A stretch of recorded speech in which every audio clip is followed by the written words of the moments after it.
Hi friends, welcome back to our channel. எல்லோரும் எப்படி இருக்கீங்க? கண்டிப்பாக நல்லா இருப்பீங்க நம்புகிறேன்.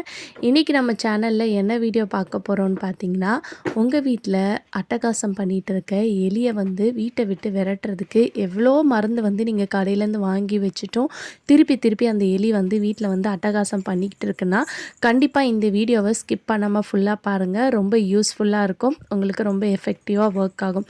அதுக்கு முன்னாடி நீங்கள் எப்போ தான் நம்ம சேனலை ஃபஸ்ட் டைம் பார்க்குறீங்கன்னா இப்போவே சப்ஸ்கிரைப் பண்ணிக்கோங்க. கூட இருக்க பெல் சிம்பலை கிளிக் பண்ணிக்கோங்க. இப்போ வாங்க வீடியோக்குள்ளே போகலாம். ஸோ இந்த டிப்க்கு நம்மளுக்கு ரொம்ப யூஸ்ஃபுல்லாக இருக்கிறது என்னன்னு பார்த்தீங்கன்னா, இந்த வெங்காயம் தான். ஸோ வெங்காயத்தை நம்ம வெங்காயம் மட்டும் நம்மளுக்கு போதும். இதை கட் பண்ணி எடுத்துக்கோங்க. ஸோ இந்த ஒரு வெங்காயம் இருந்தால் போதும், உங்கள் வீட்டில் ரொம்ப நாளாக அட்டகாசம் பண்ணிகிட்ருக்க எலியை வீட்டை விட்டு நீங்கள் விரட்டிடலாம். எலி மட்டும் கிடையாதுங்க, நம்ம வீட்டில் இருக்கக்கூடிய கரப்பாம்பூச்சி, பல்லி எல்லாமே பார்த்திங்கன்னா உங்கள் வீட்டு பக்கமே வராது. அந்த அளவுக்கு பார்த்திங்கன்னா இந்த டிப் ரொம்ப எஃபெக்டிவாக ஒர்க் ஆகும். கண்டிப்பாக இந்த டிப்பை நீங்கள் ஒரு வாட்டியாவது வீட்டில் ட்ரை பண்ணி பாருங்கள். ஏன்னா நம்ம இதில் எந்த ஒரு கெமிக்கல்ஸும் சேர்க்கலை, வீட்டில் இருக்கக்கூடிய பொருளை வச்சு தான் நம்ம பார்த்திங்கன்னா இதை ரெடி பண்ணியிருக்கோம். ஸோ ஃபஸ்ட்டு அதுக்கு வெங்காயத்தை இந்த மாதிரி கட் பண்ணி எடுத்துக்கோங்க. இப்போ வெங்காயம் கட் பண்ணி எடுத்ததுக்கப்புறம் இதை நம்ம நல்லா இதோட ஜூஸ் நம்மளுக்கு தேவை. ஸோ அதனால் நீங்கள் இதை ஒன்று மிக்சியில் போட்டு அரைச்சி ஒரு ஃபில்டர் வடிகட்டி யூஸ் பண்ணி வடிகட்டி அது ஜூஸ் மட்டும் எடுத்துக்கோங்க.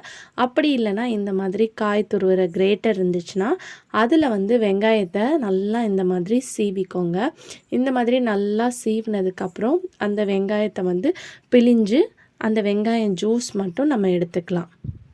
ஸோ இந்த மாதிரி நீங்கள் கையை வச்சு பிழிஞ்சாலே உங்களுக்கு தனியாக இந்த மாதிரி தண்ணி மாதிரி வரும். ஸோ இந்த சாறு தான் நம்மளுக்கு தேவை. இதுலேருந்து வரக்கூடிய அந்த ஸ்ட்ராங்கான ஒரு ஸ்மெல் இருக்குது பாருங்கள், அந்த ஸ்மெல்லு பார்த்திங்கன்னா எலிகளுக்கு ஆகவே ஆகாது. எலின்னு மட்டும் இல்லை, உங்கள் வீட்டு பக்கம் எந்த ஒரு பூச்சியுமே பார்த்திங்கன்னா இருக்காது. கரப்பாம்பூச்சி, பல்லி எதுவுமே இருக்காது. அந்த அளவுக்கு பார்த்திங்கன்னா இந்த டிப் ரொம்ப எஃபெக்டிவாக ஒர்க் ஆகும். ஸோ இப்போ நம்ம இந்த ஜூஸ் எடுத்துட்டோம். இந்த ஜூஸ் எடுத்ததுக்கப்புறம் இது கூட பார்த்திங்கன்னா நம்ம 1 ஸ்பூன் அளவுக்கு பேக்கிங் சோடா நம்ம சேர்த்துக்க போகிறோம். ஸோ இந்த பேக்கிங் சோடா சேர்த்துட்டு இந்த மாதிரி நல்லா ஸ்பூனை வச்சு மிக்ஸ் பண்ணிக்கோங்க. அந்த வெங்காயத்தோட சாரும் பேக்கிங் சோடாவும் நல்லா மிக்ஸ் ஆகணும். அந்த அளவுக்கு மிக்ஸ் பண்ணிக்கோங்க. இப்போ மிக்ஸ் பண்ணதுக்கப்புறம் இதில் நம்ம ஒரு 2 ஸ்பூன்லேருந்து 3 ஸ்பூன் அளவுக்கு பார்த்திங்கன்னா தண்ணி சேர்த்துக்க போகிறோம்.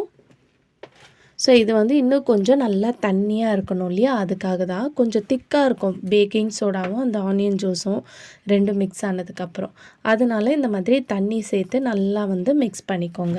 இதை நீங்கள் ஒன்று ஸ்ப்ரே பாட்டில் இருந்துச்சுன்னா அதில் ட்ரான்ஸ்ஃபர் பண்ணிக்கோங்க.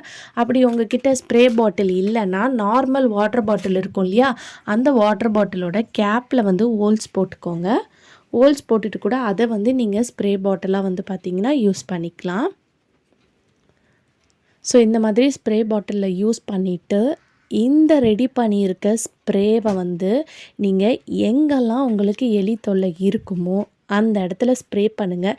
இதுலேருந்து வரக்கூடிய அந்த ஸ்ட்ராங்கான ஸ்மெல்லுக்கு எலி வரவே வராது. எலி மட்டும் இல்லைங்க, கரப்பாம்பூச்சி, பல்லி எந்த பூச்சியுமே பார்த்திங்கன்னா இருக்காது.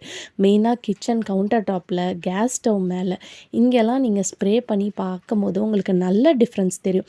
இதை நீங்கள் கண்டினியூவாக 1 வீக் பண்ணிகிட்டே வரும்போது உங்கள் வீட்டில் எந்த ஒரு கரப்பாம்பூச்சி, பல்லி, எலி எந்த தொல்லையும் பார்த்திங்கன்னா இருக்காது. இப்போது நம்ம மெயின் என்ட்ரன்ஸ் டோரில் இந்த மாதிரி கதவுக்கு பின்னாடிலாம் பல்லி இருக்கும். சோஃபாக்கு அடியிலலாம் சில பேர் வீட்டில் சோஃபாக்குள்ளெல்லாம் பார்த்திங்கன்னா எலி ஓட்டை போட்டு வச்சுருக்கோம். ஸோ அந்த இடத்துலலாம் ஸ்ப்ரே பண்ணி விடும்போது இந்த வாசனை கேட்டு அதுக்கு இந்த வாசனை கேட்டாலே உங்கள் வீட்டு பக்கமே பார்த்திங்கன்னா வராது. அந்த அளவுக்கு பார்த்திங்கன்னா எகிரி குச்சி போயிடும். ஸோ உங்கள் வீட்டை சுற்றியும் நீங்கள் இந்த ஸ்ப்ரேவை கூட நீங்கள் பண்ணி விடலாம். சிங்கில் கூட நீங்கள் ஸ்ப்ரே பண்ணி விடலாம். கண்டிப்பாக இந்த டிப் ரொம்ப எஃபெக்டிவாக இருக்கும். ட்ரை பண்ணி பாருங்கள். ஓகே ஃப்ரெண்ட்ஸ், இன்றைக்கி வீடியோவில் நான் ஷேர் பண்ணி இந்த டிப் கண்டிப்பாக உங்களுக்கு யூஸ்ஃபுல்லாக இருக்கும்னு நினைக்கிறேன். அப்படி யூஸ்ஃபுல்லாக இருந்துச்சுன்னா மறக்காமல் நம்ம சேனலை லைக் பண்ணுங்கள், ஷேர் பண்ணுங்கள், கமெண்ட் பண்ணுங்கள், சப்ஸ்கிரைப் பண்ணிக்கோங்க. தேங்க்யூ ஃபார் வாட்சிங்.